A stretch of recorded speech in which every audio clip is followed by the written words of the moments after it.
વિક્રમ સંવત 2080 ચૈત્ર સુદ 12 તારીખ 20/4/2024 શનિવાર. પરમ ભગવદીય શ્રી કેતનભાઈના ઘેર મેલબોર્ન ઓસ્ટ્રેલિયા શ્રી સ્વામિનારાયણ મંદિર વડતાલ ધામ શ્રી લક્ષ્મીનારાયણ દેવ દ્વિશતાબ્દી મહોત્સવના ઉપક્રમે આજે આપણી આ ત્રીજી સભા છે.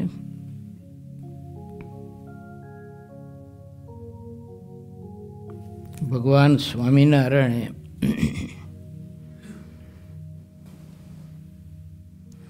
જગત અને જગદીશ્વરના સત્યના ભેદની વાત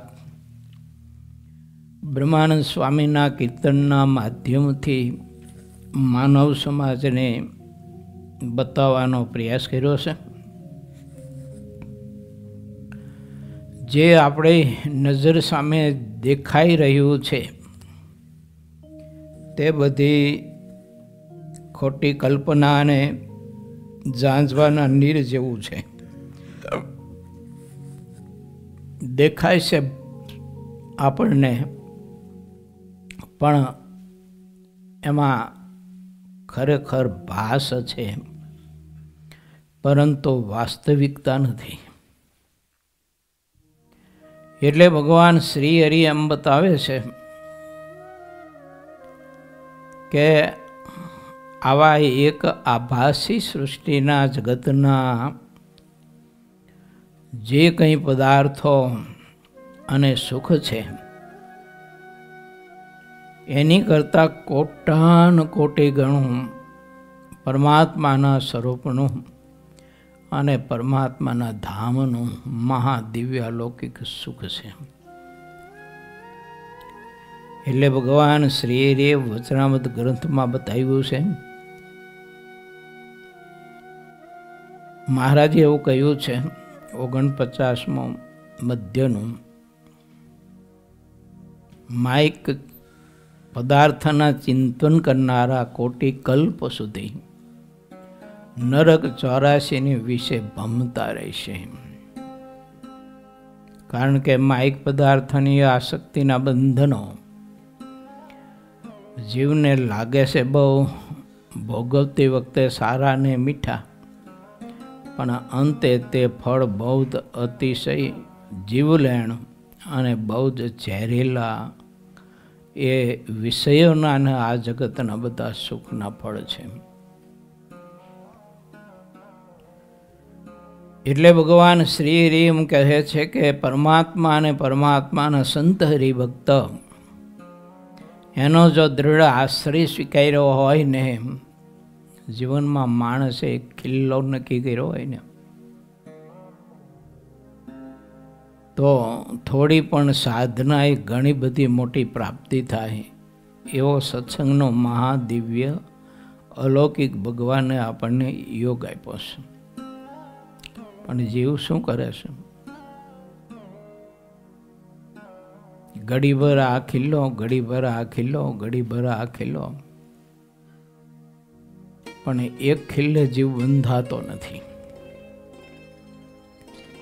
પરમાત્મા તરફથી આ લોકની કોઈ માયિક ઈચ્છા પૂરી ન થાય તો પછી લોકોની શ્રદ્ધા ગમે ત્યાં જવા મારતી હોય છે. પછી પરિસ્થિતિ કેવી થાય જેવું ખબર છે. ચોમાસામાં વર્ષા ઋતુમાં બહુ જ વરસાદ વરસેલો અને નદીમાં પૂર આવેલું. સામે કિનારે ખેડૂતો ખેતરમાં કામ કરતા હતા. એક ખેડૂત હતો. હવે સામે કિનારે જવું કેમ, નદીમાં ખૂબ પૂર આવ્યું, બે કાંઠે પાણી જતું હતું. એમાં એક ગાયને તણાતી જતી જોઈ, એટલે ગાયનું પૂંછડું એને પકડી લીધું. આ વિચાર કર્યો કે ધીમે ધીમે ગાય સામા કિનારે વહી જાય તો સામા કિનારે હું પહોંચી જઈશ, બહાર નીકળી જઈશ. હવે ગાય તો તરતી તરતી જતી હતી, પણ બહુ એકદમ ધીમી ગતિએ તરતી તરતી જતી હતી. અને એમાં કોઈ કૂતરું એમાં પડી ગયેલું.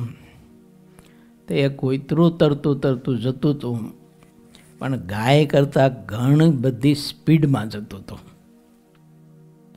એટલે ગાય કરતાં બહુ સ્પીડમાં જતું તે કૂતરાને જોયું ને, એટલે પહેલાં માણસે નક્કી કર્યું કે આ ગાય ક્યારે પહોંચાડે કંઈ નક્કી નહીં. અને આ કૂતરું તો કેટલું બધું આમ ઝડપી ચાલે છે. તો એનું પૂંછડું પકડી લો. તે ગાયનું પૂંછડું મૂકી અને ઓલા કૂતરાની પૂંછડી પકડી. તે કૂતરું આ મોટું આટલું બધું 5 મણનું ધોકડું એને થોડુંક એ ખેંચી શકે. તે કૂતરું બુડી ગયું ને એ બુડી ગયો, બે ગયા. ભલે ધીમી ગતિ પણ ગાય છે ને એ પાર ઉતારે જ. પણ એક ને એક એ ગાયને જો પકડી રાખી હોય ને તો. એમ જીવની આ લોકમાં પરિસ્થિતિ એવી છે કે કાંઈક માઈક સુખો વધુ ને બહુ ઝડપી થોડા કાળમાં હું પ્રાપ્ત કરી લઉં, એટલે એના માટે પરમાત્માનો આશ્રય મૂકી અને પ્રભુનું છત્ર મૂકી અને ઘણી વખત છે ને માણસ આ પટેલની જેમ કૂતરાનું કહેતા માયાનું પૂંછડું પકડે છે, બહુ દુઃખી થાય છે. તો આપણે જોઈએ ને તો અમુક લોકોને બહુ એકદમ ઝડપી વિકાસ કરવો હોય છે. બહુ ઝડપી વિકાસ કરવા માટે થઈ અને પોતાની શક્તિ નહીં હોવા છતાંય પણ એવી બાદ ભરે છે, જેણે કરીને જીવ બહુ દુઃખી થાય છે. લગભગ 2 વર્ષ પહેલાં એક હરિભગત મારી પાસે આવેલા હતા. મને કે ગુરુજી, એક અમારા સંબંધી છે અને એને પાર્ટનરમાં જો બિઝનેસ કરીને તો કે બહુ જ વિકાસ અમારો બહુ ઝડપી થાય. થોડીક બધી વિગત વાત કરી અને પછી મેં કહ્યું તમે જે કરો છો એ બરાબર છે, ધીમી ગતિએ ચાલ્યા જાઓ, આમાં કાંઈ માલ નથી.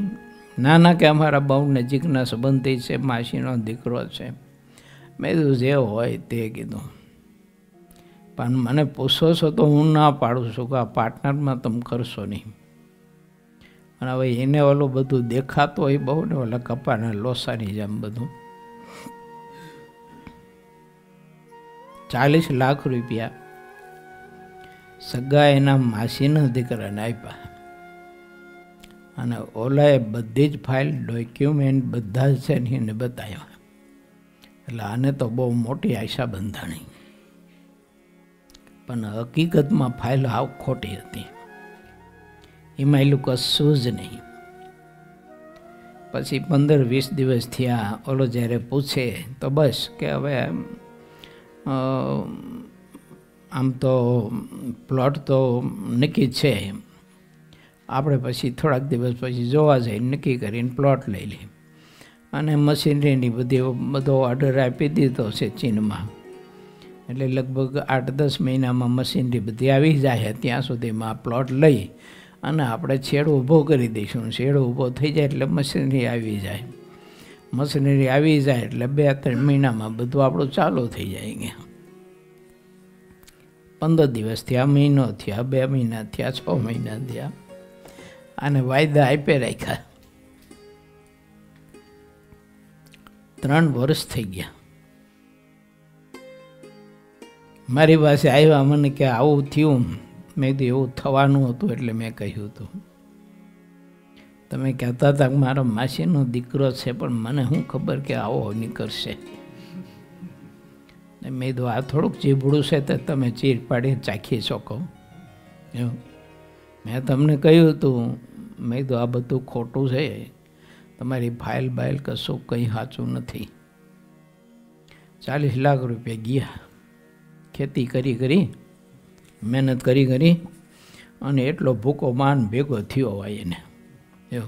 ખેડૂતને કેટલોક ભૂકો ભેગો થાય એમાં.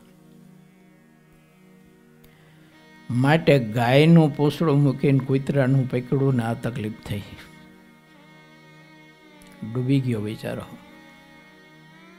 મને કે હવે 40 લાખ ક્યારે ભેગા થાય છે? મેં જેટલા વર્ષ થયા એટલા બીજા વર્ષે ભેગા થાય છે.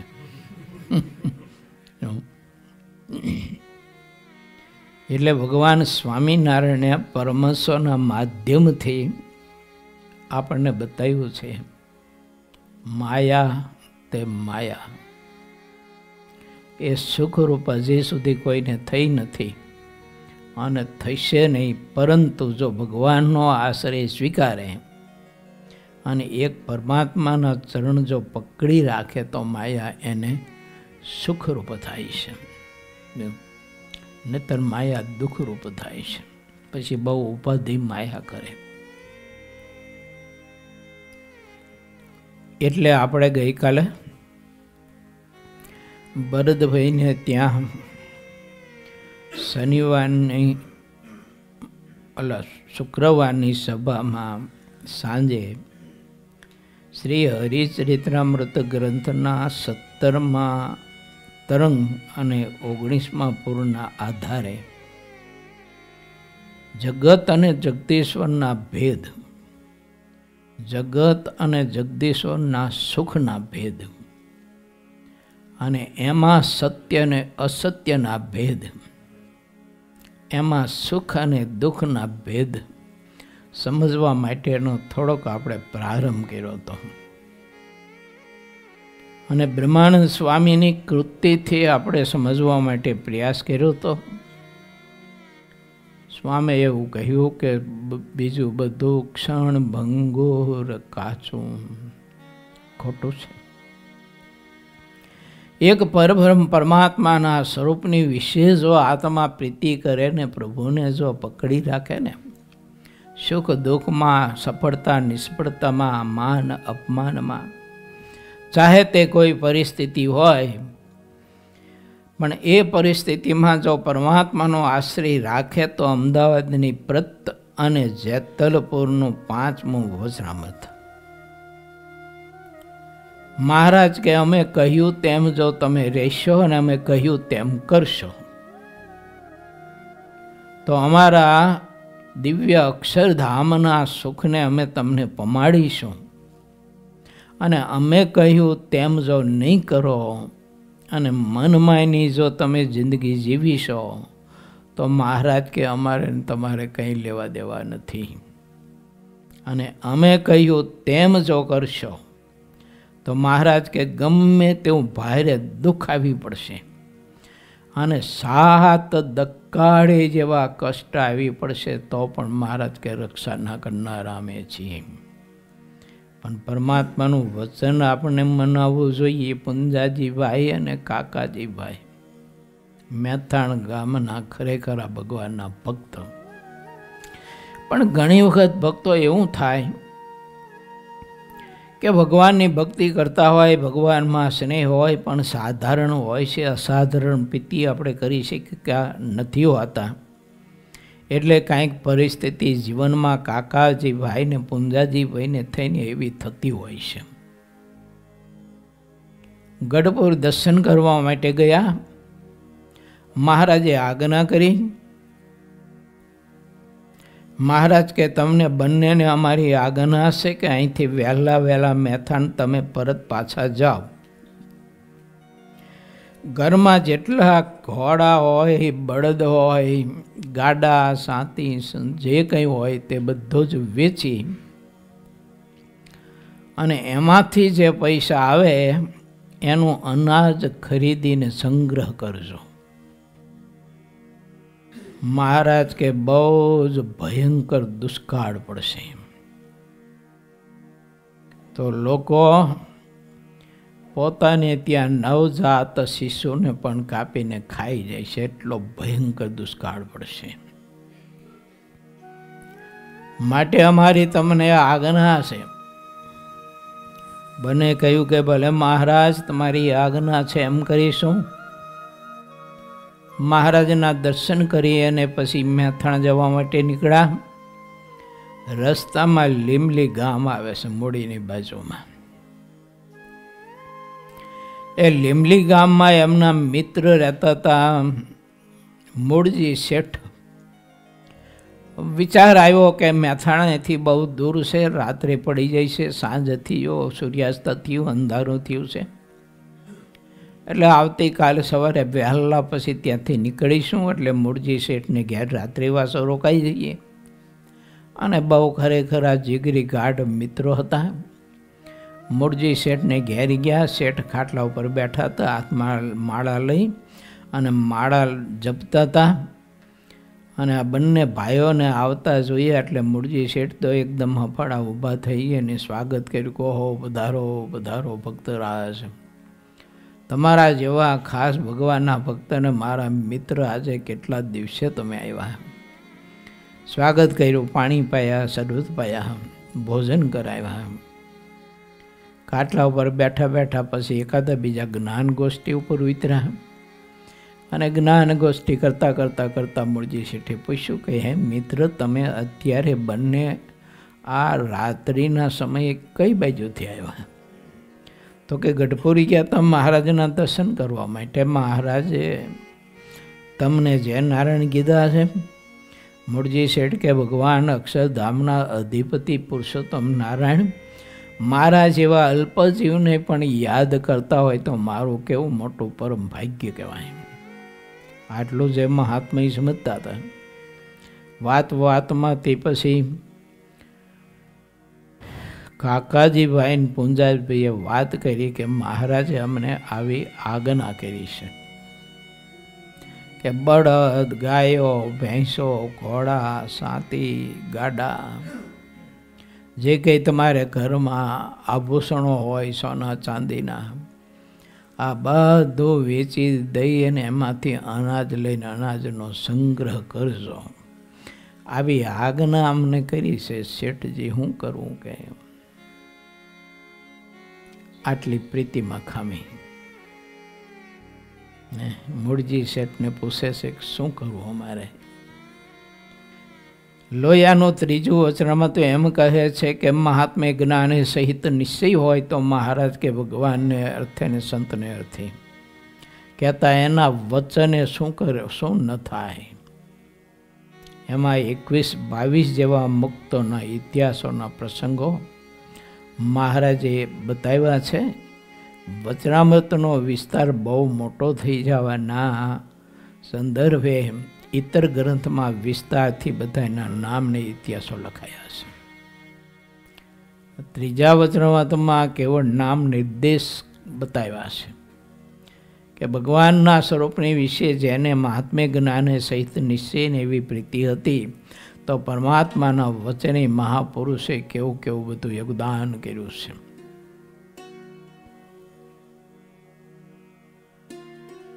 મૂળજી શેઠને વાત કરી કે શું કરવું?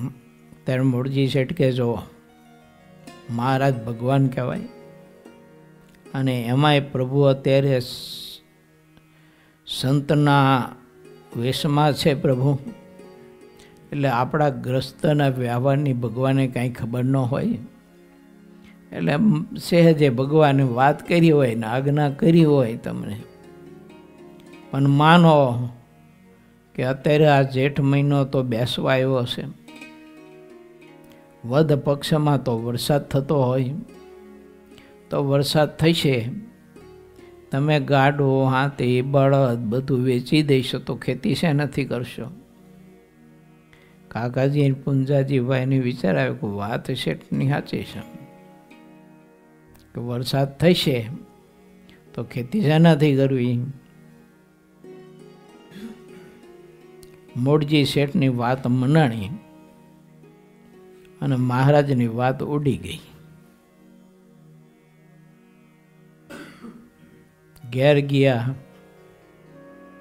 થોડો સમય થયો, વર્ષા ઋતુ નજીક આવી. ખેડૂતો આકાશ સામે મોઢા રાખી રાખીને થાકી ગયા, પણ નાના તેતર જેવું વાદળો આકાશમાંથી દેખાય નહીં. વર્ષા ઋતુ સમય પૂરો થયો, ભયંકર દુષ્કાળ પીડ્યો. લોકોને પાણી પીવા નહોતું મળતું, તે ઊંટિયાના પેટ ચીરી અને એમાં કોથળીમાં પાણી હોય ને તે કાઢીને લોકો પીતા હતા. અને નવજાત શિશુ જન્મ્યા હોય તો એને કાપીને લોકો ખાઈ જતા હતા. આટલો ભયંકર દુષ્કાળ પડ્યો. અને કાકાજી ભાઈ ને પુંજાજી ભાઈનો મોટો પરિવાર, 20-25 માણસો પરિવારમાં, 4-5 ઘોડીઓ રાખે, 10-12 જોડી બળદ હતા, 6-7 મોટી મોટી ભેંસો હતી, 2-5 ગાયો હતી. આટલું બધું પશુધન. માણસને પાણી પીવા નહોતું મળતું તો પશુને ઘાસ અને પાણીની વ્યવસ્થા ક્યાંથી થાય? બહુ દુઃખી થઈ ગયા, અતિ દુઃખી થઈ ગયા. માટે વાત છે, ગાયનું પોસડું મૂકીને કૂતરાની પોસડી પકડવા જેવી વાત છે. પણ તોય ભગવાન દયાળુ. એટલે મહારાજે કહ્યું ને કે 7 દક્કાળી જેવું કષ્ટ આવશે તો પણ તે કષ્ટના થકી અમે તમારી રક્ષા કરશું. મહારાજને આ વાતનો ખ્યાલ આવ્યો. મેથાણ પધાર્યા મહારાજ. કાકાજી ભાઈ ને પુંજાજી ભાઈ ધ્રુસકે મહારાજના ચરણમાં માથું મૂકીને રડી પીડા. મહારાજ, તમારી વાત મનાઈ નહીં અને મોડજી શેઠની વાત મનાણી અને અમે બહુ દુઃખી થઈ ગયા.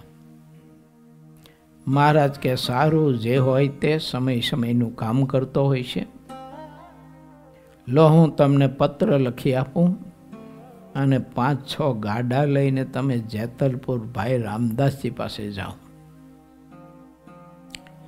મહારાજે સુકમુનિ પાસે પત્ર લખાયો અને પત્રમાં મહારાજે લખાયું કે ભાઈ રામદાસજીને માલુમ થાય કે ગામ મેથાણથી આવનાર પુંજાજી અને કાકાજી ભાઈના ગાડાઓ આવે છે 7-8. એ અનાજથી તમે આખા ગાડા ભરી દેશો. એમનો પરિવાર બહુ મોટો છે. દુષ્કાળ કેવી રીતે ઉતરશે? ગાડાવાળા ગયા જેતલપુર. ભાઈ રામદાસજીના સ્વામીના હાથમાં પત્ર આપ્યો. સ્વામીએ પત્ર વાંચ્યો અને તુરત જ 7-8 ગાડા જે આવ્યા હતા મેથાણથી બધા અનાજના આખા ભરી દીધા. મેથાણ આવ્યા ત્યાં સુધી મહારાજ મેથાણ રોકાયા પાછા. એ કોઠીમાં અનાજ ન ખાવ્યા. મહારાજ કે ઉપરથી ઢાંકણા ચાંદી દ્યો, નીચે હાણાથી જેટલું જો એટલું અનાજ કાઢજો. સુખેથી તમારો દુષ્કાળ ઉતરશે અને વળતા આવતા વર્ષે વરસાદ થશે, નવા અનાજ પાકે, તોય તમારી આ કોઠીમાંથી અનાજ નહીં ખૂટે. વરસ પૂરું થયું, અનાજ નવા પાક્યા, પણ પહેલી કોઠીમાંથી અનાજ તો એમનામ નીકળ્યા જ કરતું હતું. મહારાજે આજ્ઞા કરી હતી કે તમારું નવું અનાજ પાકે તોય પણ આ કોઠીના ઉપરના ઢાંકણા ખોલીને તમે જોતા નહીં. એમાં જો એટલું અનાજ કાઢી રાખશો. પણ તોય જીવ ખરો ને ગમે તેમ. સંકલ્પ થયો કે હવે તો 1.5 વર્ષ થવા આવ્યું. 1.5 વર્ષથી આ કોઠીમાંથી અનાજ આપણે કાઢ્યા જ કરીએ છીએ. આપણા પરિવાર માટે તો ઠીક, પણ આપણે એમાંથી વેચાણ કરીને બીજા બધા ખર્ચા આપણે કાઢીએ છીએ. તો હલણ જરાક જોઈ તો લઈએ કે કોઠીમાં કેટલું અનાજ છે. ઉપરના ઢાંકણા ખોલીને જોયું તો કોઠીમાં હવા સિવાય કાંઈ નહોતું. પરમાત્માના વચનમાં વિશ્વાસ અને શ્રદ્ધા પરિપૂર્ણ આત્માને જોઈએ. એટલે મહારાજે કહ્યું કે અમે જેમ કહ્યું તેમ જો તમે કરશો તો ગમે તેવું કષ્ટ આવી પડશે ને ગમે તેવું 7 દક્કાળી જેવું ભારે દુઃખ આવશે તો એના રક્ષાના કરનારા મહારાજ કે અમે છીએ. પણ અમારો દ્રઢ આશ્રય રાખજો, અમારા વચનમાં તમે વિશ્વાસ રાખજો. અને એટલે બ્રહ્માનંદ સ્વામીની કૃતિ આપણને બતાવ્યું કે એક પરબ્રહ્મ પરમાત્મા એ તત્વ જ સત્ય છે, માટે પ્રભુનો આશ્રય દૃઢ રાખજો. બીજી કોઈ પણ પરિસ્થિતિઓ જોઈને ક્યારેય પરમાત્માનો આશ્રય છોડીને ઇતર અન્ય આશ્રય નહીં થતા. ભીષ્મ જેવી શક્તિ,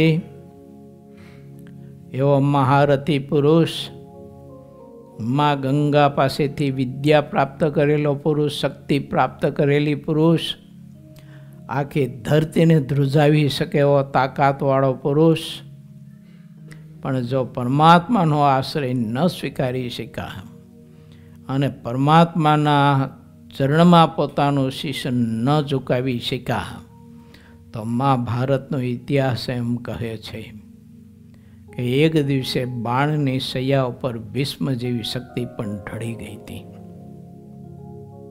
વિચાર કરીએ આપણે કે આવા ભીષ્મ જેવા ભીષ્મ મહારથી પુરુષ પરમાત્માની મરજી લોપીને અધર્મના માર્ગે જો ચાલે અને અધર્મીઓના સંગી બને,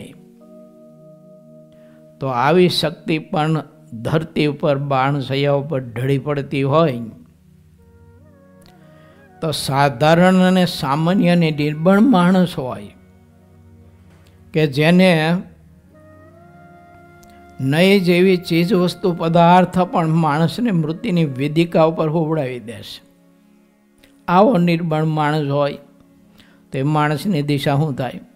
અત્યારે આપણે જોઈએ છીએ, તમને તો લોકોને ખબર જ હોય, આપણા ભારત દેશમાં ઘણા બધા એવા પ્રસંગો બને છે કે 8, 9, 10 વર્ષનો બાળક હોય, 10, 15 વર્ષનો હોય, એના બાપ પાસે મોબાઈલ માગે, એનો બાપ મોબાઈલ ન લઈ દે કે હું અત્યારે મોબાઈલ નહીં લઈ દઉં, તું મોટો થા ત્યારે તું કેવો લઈ દઈશ, અત્યારે તું હટ છોડી દે, ઓલો કે ના મને મોબાઈલ લઈ જ દો, એનો બાપો કે હું તને પછી લઈ દઈશ. આટલી જ વાતમાં છોકરો આપઘાત કરીને મૃત્યુની વેદિકા ઉપર હોઈ જતો હોય છે. આવા પ્રસંગો જગતમાં બહુ બને છે. હાવ નિર્બળ માણસ અને નહીં જેવી ચીજ વસ્તુ પદાર્થ આપણે જોઈએ છીએ કે આનો ઉપયોગ કરતા જો ન આવડે તો માણસની જિંદગીને આખી ખતમ કરી નાખે એવો આ પદાર્થ છે. આ એક પ્રકારનું કહેવું હોય તો કહી શકાય, એ કાલી દત્તને, કંસ અને રાવણને, શિશુપાળને દંતવક્ર કહી શકાય આને.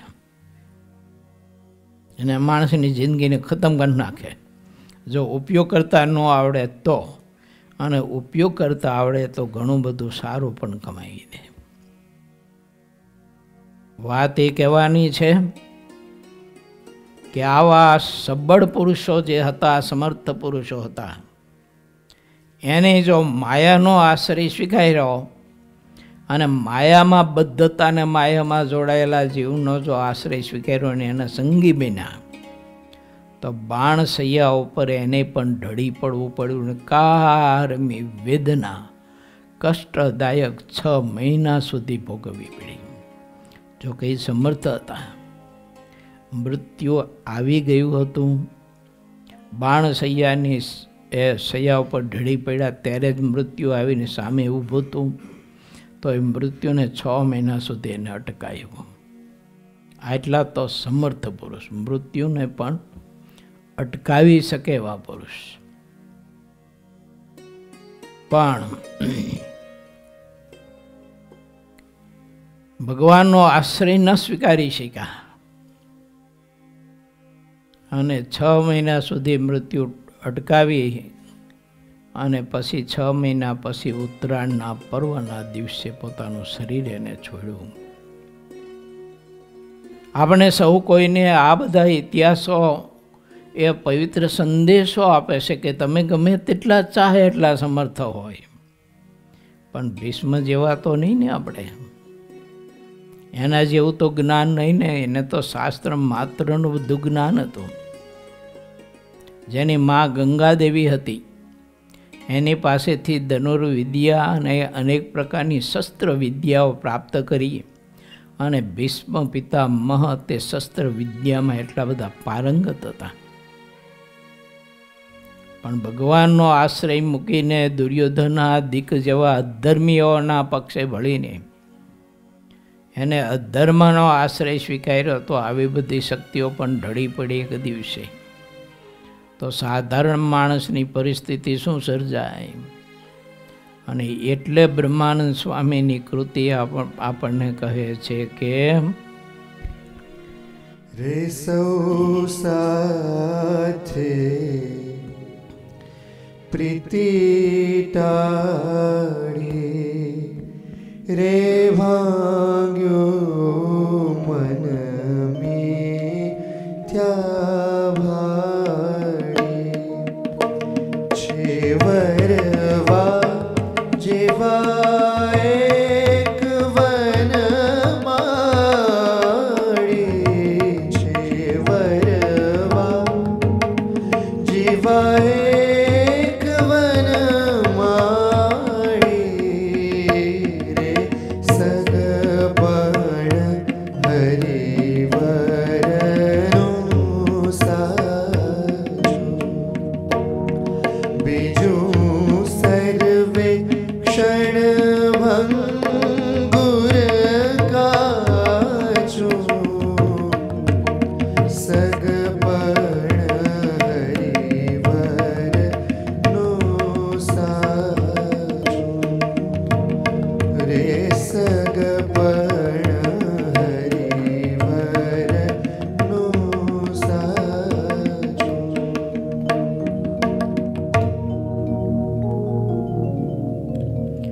મુક્તાનંદ સ્વામી એવું કહ્યું છે. રોજ આપણે તે કૃતિ ગાઈએ છીએ તો મુક્તાનંદ સ્વામી એવું કહ્યું કે રે બ્રહ્માથી કીટ લગી જોયું, જૂઠું સુખ જાણીને વગોયું. મુક્તાનંદ કહે મન તમ સંગ મોહ્યું. બ્રહ્મા સુધીની શક્તિઓના આત્મામાં પ્રવેશ કરી અને હૃદય કમળમાં પ્રવેશ કરી અને આ મહાપુરુષો સુખ અને દુઃખ બધા જાણી શકતા હોય અને છાણના ગાયના છાણના પોદડામાં કીડા ખદબદતા હોય એના આત્મામાં પ્રવેશ કરીને મહાપુરુષો જાણી શકતા હોય કે આ જીવ કેવી ચીજ વસ્તુ નકારામાં નકારેની ગંધાતામાં ગંધાતી હોય તો એમાં સુખ માને છે. ભગવાન સહજાનંદ સ્વામી પાસે હાથ જોડીને મુક્તાનંદ સ્વામીએ કહ્યું કે હે ભગવાન, હે મહારાજ, સૃષ્ટિના સર્જકોને પોષકોને સંહારકોના હૃદયમાં પ્રવેશ કરીને બધું જ નિહાળ્યું ને જોયું. તમારા ચરણકમળના આશ્રય સિવાય કોઈ બ્રહ્માંડમાં ને કોઈ જગ્યાએ રંચ માત્ર ક્યાંય સુખના આનંદ નથી. એમ સમજીને પ્રભુ તમારા ચરણમાં મેં મારું શીશ ધર્યું છે. એ આપણને મહાપુરુષોએ બતાવ્યું. એટલે સિદ્ધાનંદ સ્વામી બહુ અદ્ભુત વાત લખી છે. આ બધી કૃતિઓ તો સંતોની ઘણી બધી છે. આપણે કથામાં આગળ ગતિ કરવી છે. પછી આગળ એક કૃતિમાં બ્રહ્માનંદ સ્વામી એવું લખ્યું છે, મેં તો સર્વે સંગાથે તોડી રે સાહેલી. એક બે કડી સંભળાવો જોઈએ અમને. મેં તો સર્વે સંગાથે તોડી રે સાહેલી. મેં તો સર્વે સંગાથે તોડી રે ઓ સાહેલી. એક જગના જીવન સાથે જોડી રે સાહેલી. મેં તો સર્વે સંગાથે તોડી રે સાહેલી. મેં તો સર્વે સંગાથે ઓ સાહેલી. શું કરશે પિયર સાસરિયા રે સાહેલી. શું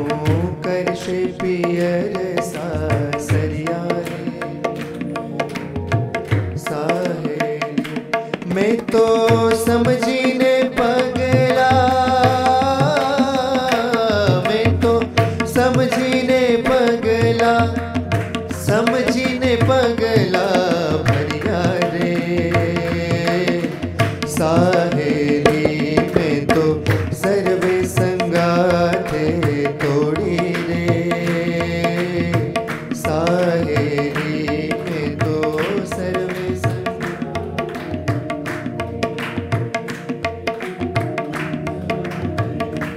મેં તો નિશ્ચય કર્યો મનમાંથી રે સાહેલી, મેં તો નિશ્ચય કર્યો મનમાંથી રે સાહેલી, શિર સાટે શિર સાટે શિર સાટે વર ક્યાંથી રે સાહેલી, મેં તો સર્વે સંગાથે તોડી રે સાહેલી, મેં તો સર્વે સંગાથે તોડી રે સાહેલી, ઓ સાહેલી, ઓ સાહેલી.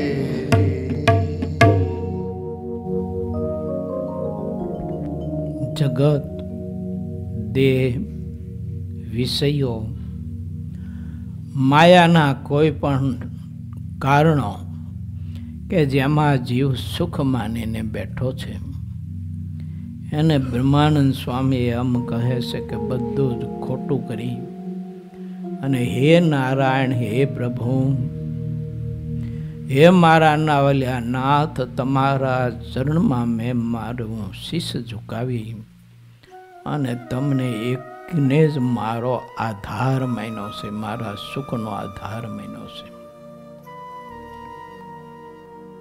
બસ આવી દૃઢતા, આવી પ્રીતિ, આવો આશ્રય મન કર્મ વચને કરીને જો આત્મા પરમાત્માનો સ્વીકારે તો પ્રભુ કાળ કર્મ અને માયાના બંધનોથી આત્માને મુક્ત કરી દે.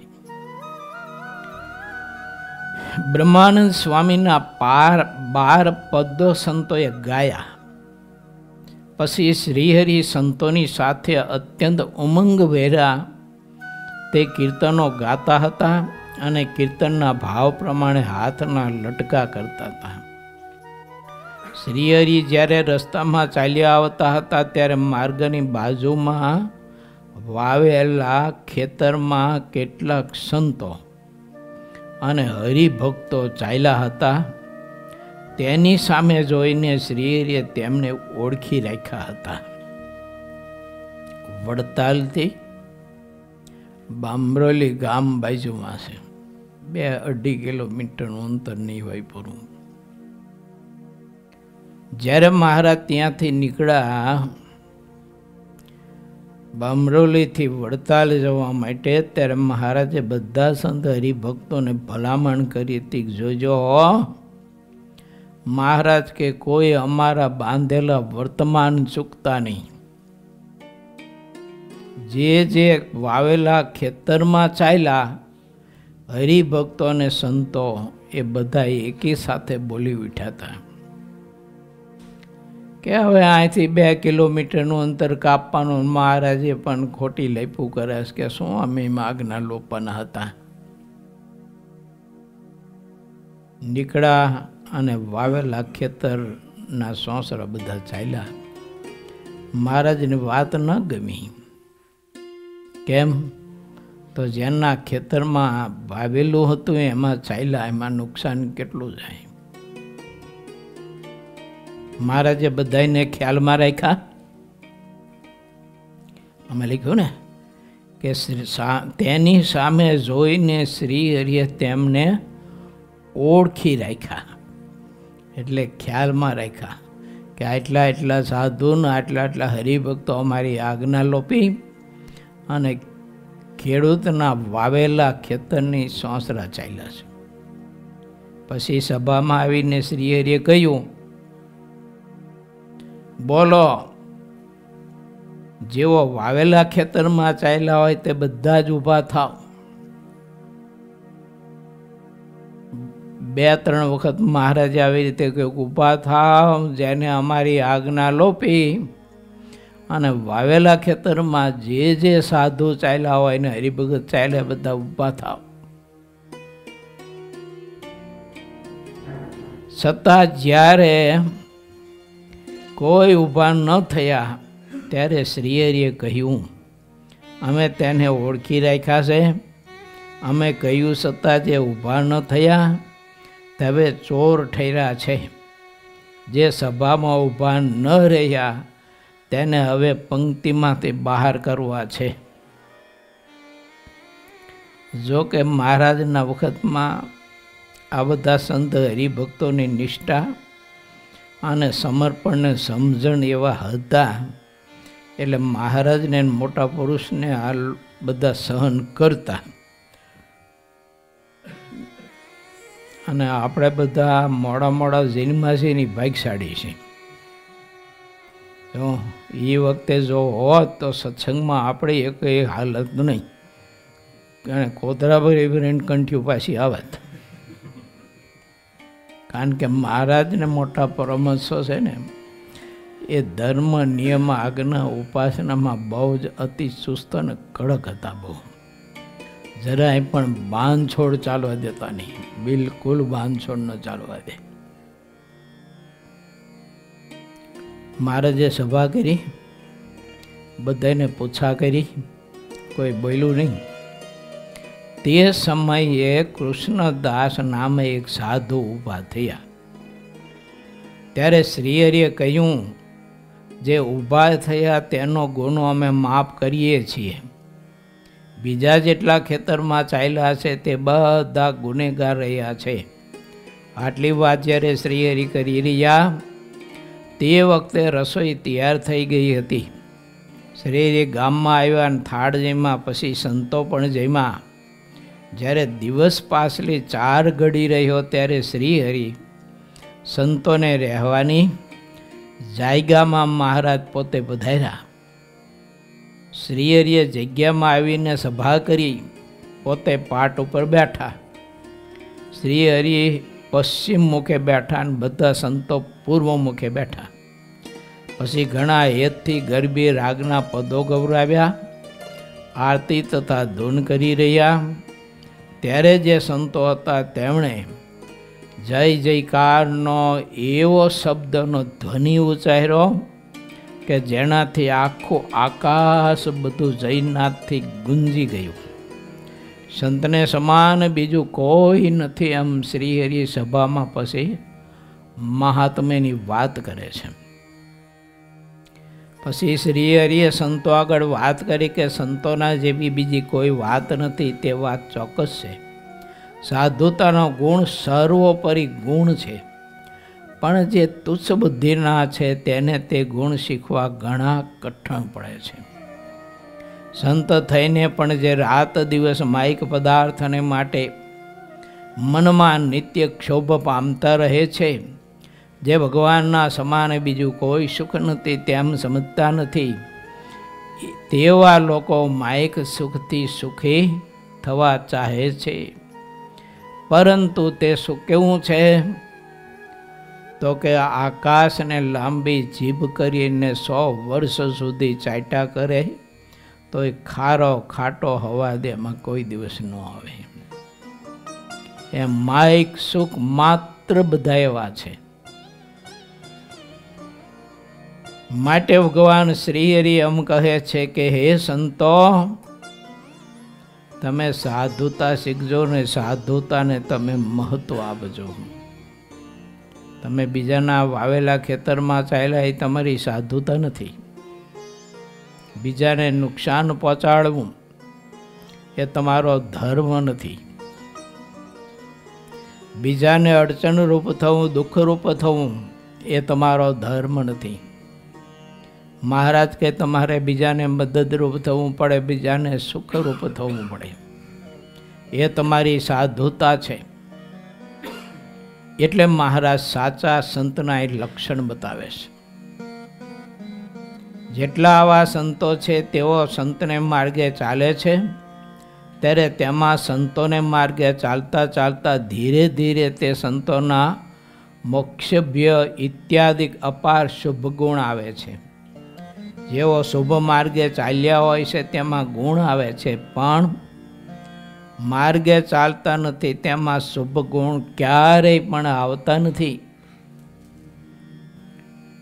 સંતોના ગુણ તો અમાયિક હોય છે અને તે અમાયિક ગુણો માયિક ગુણથી દૂર રહે છે. પ્રત્યક્ષ ભગવાનના જન્મથી લઈને જેટલા ચરિત્રો છે તે ભગવાનના જેટલા વચન હોય છે તથા ભગવાન સંબંધી જેટલી વાતો હોય છે તે બધી સાક્ષાત અમાયિક કહેતા દિવ્ય હોય છે.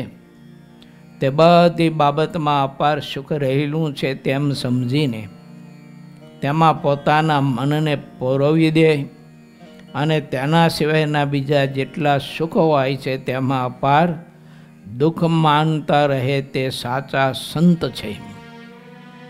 એક બે સંદર્ભ ટૂંકમાં બતાવું છે વિસ્તારથી. સાધુતાના દર્શનના અદ્ભુત આ પ્રસંગો છે. અદ્ભુતાનંદ સ્વામીની વાતોમાં લખાયા છે. અક્ષરાનંદ સ્વામીની વાતોમાં અને નિર્ગુણદાસ સ્વામીની વાતોમાં પ્રસંગો લખાયા છે. અદ્ભુતાનંદ સ્વામી મહારાજની આજ્ઞાએ કરીને મરુભૂમિ કહેતા રાજસ્થાનમાં સત્સંગ કરાવવા માટે ગયા. એમાં કુંજબારી કરીને શહેર અને એ શહેરનો રાજા, બહુ રાજ્યમાં ઘણી બધી અઢળક સમૃદ્ધિ ને સંપત્તિ, બહુ આવક ને બહુ મોટું રાજ્ય. સૂર્યાસ્ત થયો ને ત્યારે કુંજબારી ગામના પાદરે બહાર એક તળાવ હતું. એ તળાવમાં સ્નાન કર્યું. સ્વામીએ 15 દિવસે જળપાન કર્યું. કલ્પના કરો, 15 દિવસ અનાજ નહીં ને 15 દિવસ પાણી મળ્યું નહોતું પીવા. ચાલીને જવાનું, આ બધી પરિસ્થિતિ એ જમાનાની. 15મા દિવસે સ્નાન કરી, પૂજા કરી, જળપાન કરીને બાજુમાં એક ભગવાન ભોળાનાથનું નાનું એવું મંદિર છે, એના પથારા ઉપર બેઠા. સાંજ પડી એટલે દરવાજા બંધ થઈ ગયા અને છેલ્લે બારી બંધ થઈ ગઈ દરવાજાની. પહેલાં છે ને આપણા ભારત દેશમાં એવું હતું કે જે રાજ્યો હતા ને રાજ્ય ફરતા બહુ જ મોટા ઊંચા કિલ્લા હતા, મજબૂત બાંધેલા. એને 2 કે 3 દરવાજા હોય. એ પહેલાં દરવાજા બંધ થાય, પછી અડધી કલાક પછી એની બારી બંધ થઈ જાય. બારી બંધ થઈ જાય પછી બહારનો બહાર, અંદરનો અંદર, પછી ખુલે નહીં બારી. આ નિયમ એવો હતો કે એને તાળા વાંકીને એની ચાવી રાજ દરબારમાં આપી દેવાની અને રાજા એ ચાવી પોતાનો ઓશિકા નીચે રાખીને પછી આરામ કરતા. એમાં રાજા પોતે કિલ્લા ઉપર ચડ્યા નગર ચર્ચા કરવા માટે, અને અદ્ભુતાનંદ સ્વામીને તે પથાર ઉપર બેઠેલા જોયા એટલે રાજાને દયા આવી કે કોઈ અજાણ્યા સંત છે અને અહીંયા તો હિંસક પ્રાણીઓનો બહુ ત્રાસ છે, માટે માણસને મોકલું બારી ખોલાવીને આ સંતને રાજ દરબારમાં લેતા આવે, નહીતર હિંસક પ્રાણીઓ જો એનો વધ કરશે ને તો સંત હત્યાનો દોષ અમને લાગશે. પછી સ્વામીને અંદર લઈ ગયા. એની કથા બહુ વિસ્તારથી ઘણી બધી લાંબી છે, પણ એ રાજ્યની સમૃદ્ધિમાં, સંપત્તિમાં, એ સત્તાના પ્રલોભનમાં પણ અદ્ભુતાનંદ સ્વામી લેવાયા નથી. આ સાધુતા બહુ વિસ્તારથી પ્રસંગ લખાયેલો છે એમાં. સાચા સંતો ભવસાગર તરવાની નાવ છે. કોઈ એવા સાચા સંત મળી જાય અને મુમુક્ષુ આત્મા, મન, કર્મ, વચને કરીને એવા સંતનો જો આશ્રય સ્વીકારી લે, તો એ નાવ તરવાની નાવ છે. કોઈ એવા સાચા સંત મળી જાય અને મુમુક્ષુ આત્મા, મન, કર્મ, વચને કરીને એવા સંતનો જો આશ્રય સ્વીકારી લે, તો એ નાવ તરવાની નાવ છે. તો માયાના બંધનોથી તે મુક્ત થઈ જાય.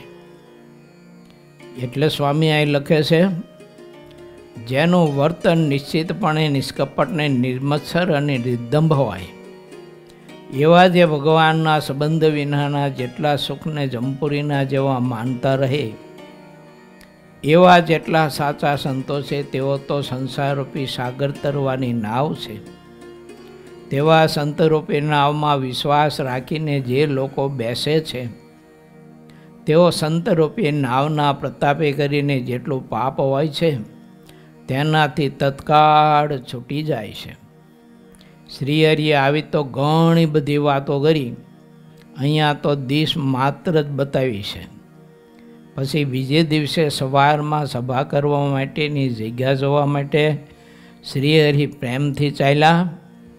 ગામથી પશ્ચિમ તરફના ભાગમાં જે આંબાઓ છે તે બધા જોઈ લીધા. ઉત્તર દિશાના બધા જ આંબાઓ પણ જોયા. પછી ત્યાં સભા કરી.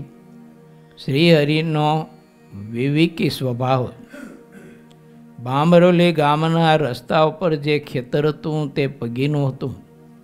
તેમાં આંબા ઘણા હતા. તે ખેતર વાવેલું હતું. વાવેલા ખેતરમાં તો કોઈક નુકસાન થાય, અને શ્રીહરિએ મનમાં વિચાર્યું એટલે તે ન ગમ્યું. જ્યાં જ્યાં સભા કરીને બેસતા ત્યાં કોઈને નુકસાન થવું જોઈએ નહીં, આવું શ્રીહરિ વિચારતા. કોઈને નુકસાન ન થાય એવી બાબતને વારંવાર જોયા. પછી શ્રીહરિ ગામના મુખીને બોલાવીને તેમની મરજી પણ લેતા. ક્યારેય કોઈ જાતનો ઉદ્વેગ ન થાય અને સુખ શાંતિ રહે તેવો પ્રથમ વિચાર કરીને પછી શ્રીહરિ કોઈ પણ વાત કરતા હતા. શ્રીહરિના આવા ચરિત્ર જોઈને તેમાં જેઓ વિવેકહીન, ગમાર અને મૂર્ખ હતા તેઓ વારંવાર મોહ પામતા હતા. જેટલા વિવેક કહેવાય છે તે બધો શ્રીહરિમાં રહ્યો હતો. પોતે જેમ ધારે તેમ બધું જ થતું હતું, છતાં ક્યારેય તેનો ગર્વ દેખાડતા નહીં. જે મૂર્ખ લોકો હોય છે તે શ્રીહરિના ચરિત્રને જોઈને શ્રીહરિની હાંસી તથા ઠઠ્ઠા મસ્કરી કરતા હતા, અને તે દોષને લીધે તેઓ 184થી છૂટતા નહીં. જ્યારે રસોઈ તૈયાર થઈ ત્યારે શ્રીહરિ ગામમાં આવ્યા. સંતોની જગ્યામાં 10-12 જેટલા હરિભક્ત વિપ્રોએ ઘણી ચતુરાઈથી રસોઈ કરી હતી. ત્યાં આવીને શ્રીહરિ જમ્યા, અને પછી જેટલા સંતો હતા તે પણ જમ્યા. સહુ જમતા જમતા મુખથી સ્વામિનારાયણ સ્વામિનારાયણ આવું નામ બોલતા હતા. જમતા શીખડાવે છે. આપણે કેવી રીતે જમીએ શીખો છો? પંક્તિ પડે ને જમવા બેસો ને ત્યારે કેવી રીતે જમો બધા? અલગ મલગની બધી છે ને વાતો કરતાં કરતાં જમતા હોય. અહીં શીખવે છે. કોળીએ કોળીએ સ્વામિનારાયણ સ્વામિનારાયણ. ભજન કરતાં કરતાં મહાપુરુષો બધા પંક્તિમાં હરિભક્તો બધા જમતા. જે શ્રીહરિ વડતાલમાં પધાર્યા છે તેવા સમાચાર સાંભળીને જેઓ પહેલાં જેતલપુર ન આવ્યા હતા તેઓ ત્યાં વડતાલમાં આવ્યા. જેટલા હરિભક્તો ગામમાં સમાયા તેમને ત્યાં ઉતારા કરાવ્યા, અને કેટલાક તો વડની કબજા બંધ રહેલા ખેતરમાં વિતરા. જે હરિભક્તો પાસે અશ્વ હતા તે અશ્વ પર બેસીને આવ્યા હતા, અને જેની પાસે ગાડા હતા તેઓ ગાડામાં બેસીને આવ્યા હતા. જેની પાસે રથ તેઓ રથમાં બેસીને આવ્યા, અને જેની પાસે ગાડી હતી તેઓ ગાડી ઉપર બેસીને આવ્યા હતા. ઇતિ શ્રી સહજાનંદ સ્વામી શિષ્ય સિદ્ધાનંદ મુનિ વિરચિત શ્રી હરિચરિત્રામૃત સાગરના 51 શ્રીહરિએ વડતાલમાં સભા સ્થળ અંગે વિવેક બતાવ્યો. એ નામે 57મો તરંગ સમાપ્ત થયો. એટલે આપણી કહેવત છે, વિવેક તે 10મો નિધિ છે. પ્રત્યેક બાબતમાં, પ્રત્યેક વ્યવહારોમાં અને પ્રત્યેક જીવન ક્ષેત્રે માણસે વિવેક ચોક્કસ રાખવો જોઈએ અને શીખવો જોઈએ. અને પ્રત્યેક બાબતમાં પરમાત્માની ભક્તિ પ્રધાન રાખવી જોઈએ. નહીતર મારીને તમારી જિંદગી આવી રીતે ગામ ગપાટામાં પૂરી થઈ જાય અને આપણો દીવો બુઝાઈ જશે. જે કરવાનું છે એ બધું રહી જાય છે અને નથી કરવાનું ને તે બધું થાય છે.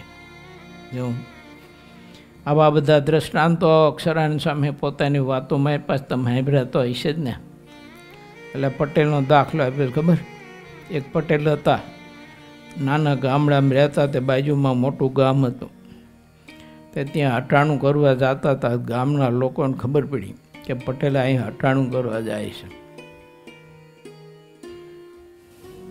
જેને જે વસ્તુ જોતી હતી ને બધી પટેલ પાસે મગાવી, તો પટેલે કર્યું મોટું લિસ્ટ, નહીતર કે ભૂલી જવાય. જ્યાં ગયા તે ગામના પાદરે ગાડું છોડીને પછી વિચાર કર્યો કે ગામના લોકોએ જેમ મગાવ્યું છે ને એ પહેલાં ખરીદી, ગાડામાં ગોઠવી અને પછી છેલ્લે મારે જે અમારા માટે લઈ જવાનું છે ને એ બધું ખરીદું. તે વાવતાલ નક્કી કરે ને જોખાવે ને ખરીદે ને ગાડામાં ગોઠવે ને બીજાનું લેવા જાય ને. તે એમ કરતાં કરતાં ગાડું આખું ભરાઈ ગયું. એટલે પટેલ ગાડું લઈને ઘીરે આવ્યા. ગામના લોકોને ખબર પડી કે પટેલ આવ્યા છે અટાણું કરીને. તે બધા લોકો આવ્યા, પોતપોતાની વસ્તુ બધા લઈ ગયા. કોઈ તેલ ને, કોઈ ઘી ને, કોઈ ગોળ ને, કોઈ ખાંડ ને, કોઈ ચોખા ને, કોઈ તુવેર દાળ ને, કોઈ બેસન ને, વગેરે વગેરે. ગાડું થઈ ગયું ખાલી. છોકરાની એના ઘરના પછી આવ્યા કે હાલો હવે આપણો સામાન ઉતારી લઈએ આપણે. ગયા તા તો ગાડું ખાલી. છોકરા કે બાપા આપણો સામાન લે બેટા, એ તો હું ભૂલી ગયો. કે ગયા તા પોતાનું ખરીદવા અને કરીને આવ્યા બીજાનું, પોતાનું ભૂલી ગયા. આપણું એમ તો નથી થતું ને. આવ્યા છે મોક્ષ સિદ્ધ કરવા માટે, અને મોક્ષની વાત આપણે સિદ્ધ કરી શકીએ કે નથી કરી શકતા. કે પછી આ લોકના આખી જિંદગી નરા વેતરા કરી કરી કરી અને ગધા મજૂરી કરી કરી અને જિંદગી આપણે પૂરી કરીએ છીએ. અહીંની વાત નથી, પણ આપણા દેશની વાત છે. આપણા દેશમાં લોકો સવારમાં વહેલા ખેતી કરતા હોય ને, તે 3 વાગે, 4 વાગે, 5 વાગે વહેલા નીકળી જતા. પહેલાંની વાત છે. અત્યારના તો ખેડૂતોય શીખ્યા છે. 10 વાગે ઉઠે બોલો ખેડૂતોય. પણ પહેલાંની વાત છે. બિચારા 4-5 વાગ્યા છે ને એ ખેતરે નીકળી જતા અને રાત્રે 10-11 વાગે આવતા. આખો દિવસ ખેતીની એટલી બધી તમતોડ મહેનત ને મજૂરી કરવાની.